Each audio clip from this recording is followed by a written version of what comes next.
I'm going to show you guys how I make caldo de res, which is a Mexican beef soup in the Instant Pot. So I'm using a chuck roast and a beef bone. Another good cut of meat is chamorro de res, or beef shank. So place all of your meat and bones, onion, garlic, and 10 cups of water in the Instant Pot. If your Instant Pot is smaller, you'll need to use less water. Cook it for 30 minutes or until the beef is tender.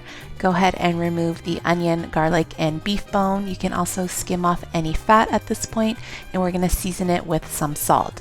So now we're going to add our vegetables for the second cook cycle. I'm doing corn on the cob, carrots, zucchini, green beans. You can also add chayote, some cabbage, and for a tender vegetable, do 5 minutes. If you want some crunch, then go ahead and do 3 minutes on high pressure in the Instant Pot, and the caldo de res is done.